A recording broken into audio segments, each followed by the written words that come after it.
গল্পের শুরুতেই আমাদেরকে দেখানো হয়েছে আগুনে নিমজ্জিত একটি বন। এই ধ্বংসযজ্ঞের দৃশ্যের মধ্যে আমরা একটি শিশুকে দেখি যে পাথরের মাঝখানে লুকিয়ে আছে। শিশুটি ভয়ে চোখ বন্ধ করে তার প্রাণ বাঁচানোর চেষ্টা করছিল এবং যখন সে তার উপর একটি অদ্ভুত ছায়া অনুভব করছিল তখন সে তার চোখ খুলল।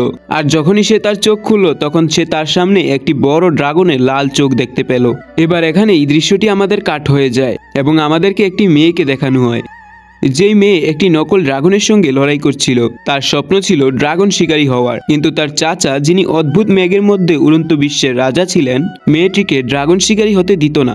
ড্রাগন শিকারী মানে ড্রাগন হান্টার্স। জানা গেছে বহু বছর আগে একটি ড্রাগন তাদের পৃথিবীতে আক্রমণ করেছিল, যার ফলে তাদের পৃথিবী অনেকাংশে ধ্বংস হয়ে গিয়েছিল। এই ড্রাগন থেকে তাদের বিশ্বকে বাঁচাতে এখানে একটি যুদ্ধ হয়েছিল। এই যুদ্ধে পৃথিবীর কোনো সৈনিকই বেঁচে ফিরতে পারেনি, এমনকি রাজা নিজেও অন্ধ ও অসুস্থ হয়ে পড়েছিলেন। তো আর কি, এত বড় ড্রাগন দেখলে তো গান ফাটবেই।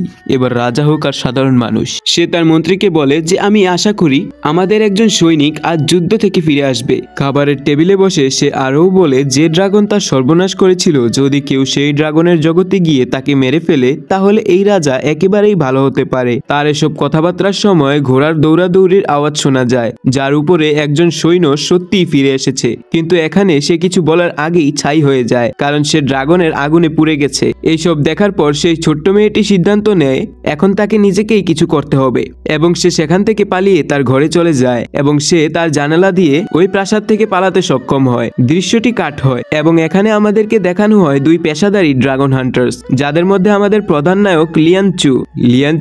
সেই নাম লিয়ানচু হলো সেই ছেলে যাকে আমরা গল্পের শুরুতে ছোটবেলায় দেখেছি। এখন আমরা জানি যে লিয়ানচু একজন খুব ভালো মানুষ, কিন্তু তার সঙ্গী খুব লোভী। এই দুইজন ছোটবেলার বন্ধু। গত যুদ্ধে তাদের বাড়ি ধ্বংস হয়ে গিয়েছিল আর এখন নতুন বাড়ি বানানোই তাদের স্বপ্ন, যার জন্য তাদের অর্থ সঞ্চয় করতে হবে এবং তারা কেবল ড্রাগন শিকার করতেই জানে।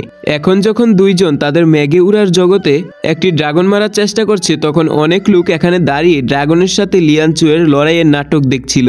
এই অদ্ভুত ড্রাগন তার আঠালো জিভ দিয়ে লিয়ানচুকে একটা ভালো শিক্ষা দেয় এবং এখানে দাঁড়িয়ে থাকা সমস্ত লোক হাসতে থাকে এবং অবশেষে সেই ড্রাগনের জিভ দিয়ে ঝুলিয়ে ড্রাগনটিকে হত্যা করে। এই দৃশ্যটি মোটেও ভয়ের ছিল না। এখানে দাঁড়িয়ে থাকা লোকজন এই দৃশ্যটিকে ভয় পেল না, বরং তারা খুব হাসছিল। আর এভাবেই তারা ড্রাগনকে মারার জন্য কোনো টাকা পয়সাই তাদের দেয় না। এই ব্যক্তিগুলো যখন মন খারাপ করে থাকে তখনই একটা মেয়ের চিৎকার শুনতে পায়। একই সময় প্রচুর ড্রাগন তাদের বজ্রপাতের সাহায্যে ওই মেয়েটিকে আক্রমণ করছিল। লিয়ানচু তার কণ্ঠস্বর শুনতে পায় এবং অবিলম্বে মেয়েটিকে সাহায্য করতে আসে এবং তার অদ্ভুত ছুরি দিয়ে শীঘ্রই সমস্ত ড্রাগনের মুখোমুখি হয় এবং মেয়েটিকে বাঁচায়। আমরা জানি এই সেই মেয়ে যে রাজপ্রাসাদ থেকে চলে এসেছে। লিয়ানচুয়ের লুবি বন্ধু এই মেয়েটিকে তার জীবন বাঁচানোর জন্য টাকা চায়, তাই মেয়েটি বলে হ্যাঁ অবশ্যই টাকা পাবে যদি তুমি সত্যিকারের ড্রাগন হান্টার হয়ে থাকো। তবে তোমাকে আমার সাথে আমার প্রাসাদে আসতে হবে। আমার চাচার অনেক টাকা আছে, তিনি এখানকার রাজা, সে অনেক টাকা দেবে তোমাদের।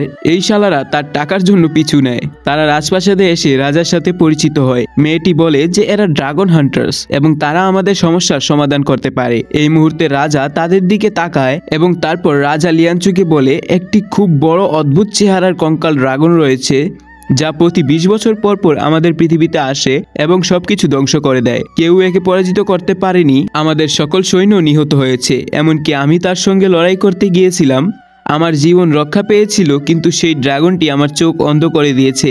এখন দেখতে পাচ্ছি না। ড্রাগনের কারণে আজ আমি খুবই অসুস্থ, কিন্তু কেউ যদি সেই ড্রাগনের জগতে গিয়ে সেই ড্রাগনটিকে মেরে ফেলে তাহলে আমার সব অসুস্থতাই শেষ হয়ে যাবে এবং আমাদের পৃথিবীতেও সেই ড্রাগনের বিপদ থেকে বেরিয়ে আসবে। রাজা লিয়ানচুকে বলেন তুমি যদি সেই ড্রাগনকে হত্যা করতে পারো আমি তোমাকে অনেক টাকা এবং একটা নারীও দেব। কি অফার ভাই, এটা পাইলে আমি ছাড়লাম নই লোক।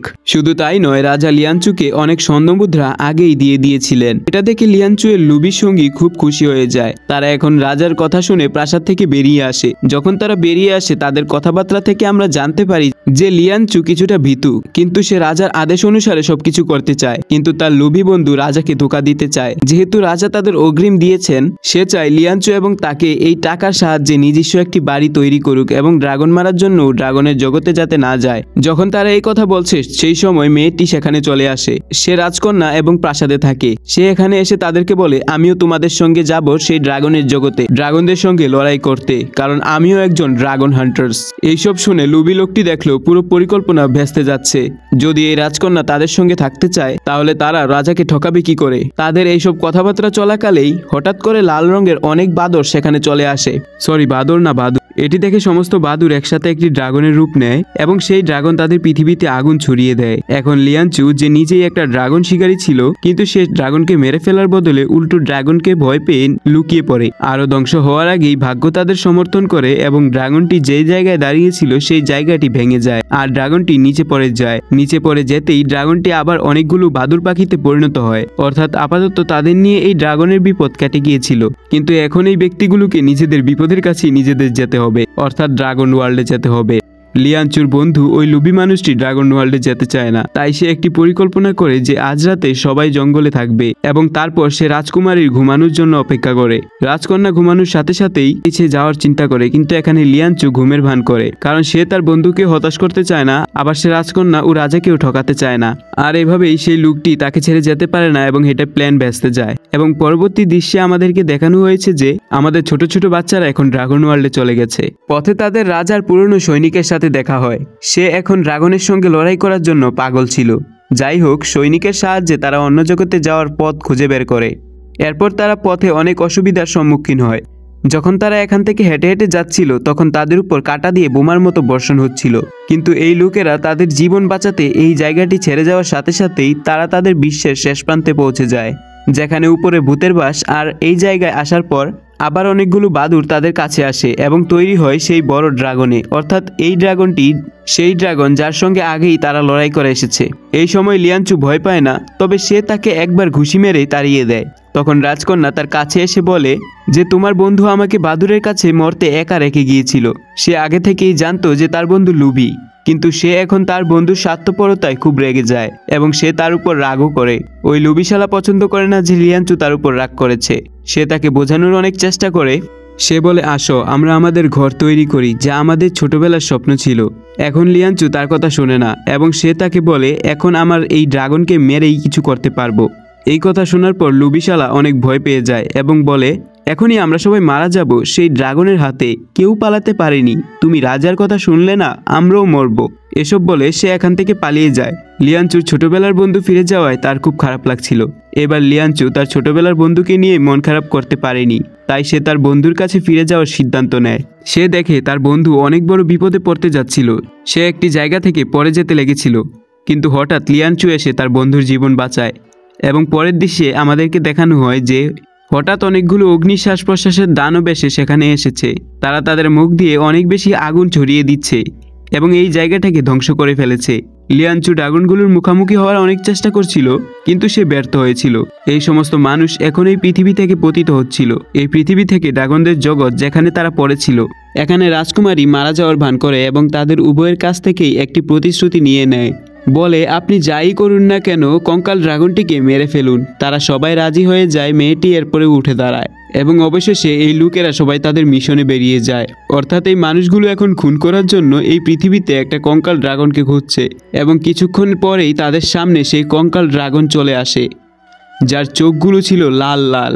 লিয়ানচু ড্রাগনের দাঁতে আক্রমণ করে, কিন্তু এর কিছুই তাকে প্রভাবিত করতে পারছিল না।